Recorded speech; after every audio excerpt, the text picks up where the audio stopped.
to really read a book well, and this has to do with literacy, it's not just like sounding out words and saying things and reading sentences.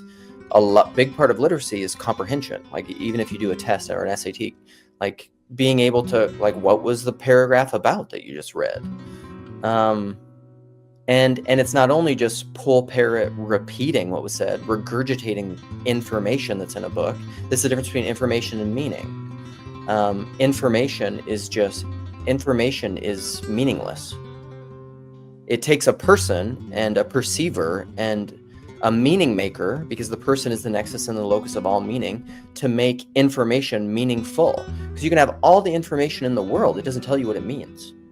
Only a person can tell you what information means, which is why I don't know that AI has the ability to become conscious. The only way I'm open to it is Jason Schwartzer's, if its creators are willing to die for it, because that's a pattern I recognize. And I think that's how we become fully human and fully alive, is that our creator died for us. And I don't know, that's a powerful pattern. It's a powerful magic. It's a deep magic, perhaps. So in this corner anyhow, I've talked a lot about propositional tyranny, divided man, despirited breath is one of my Luke-isms, which has to do with Socrates' lament of the written word. And so memory is the purveyor of reason. And Socrates said, well, the written word will make you forget because you outsource your agency, your memory to the written word. And then you can't remember yourself. Even thoughts of like mind palaces, idea palaces. People used to be able to memorize like the entire Bible. People would memorize entire books, plays, whatever. But if you stop exercising that faculty, it will atrophy. It will degenerate, and then you won't have those abilities anymore.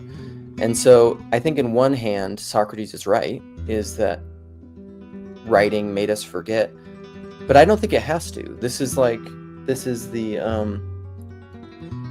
identity of identity and not non-identity, and Christologic, Christ the eternal Tao, that there is truth and untruth, there is light and dark, there is truth, and error in anything.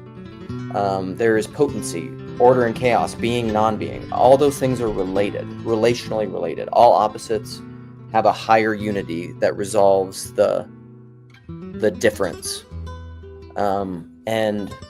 And I think in the same way that the written word can make you forget, it can also make you remember in a lot of ways. And I do have a strange love affair for books, because some of the significant signposts of my intellectual development and personal development are books.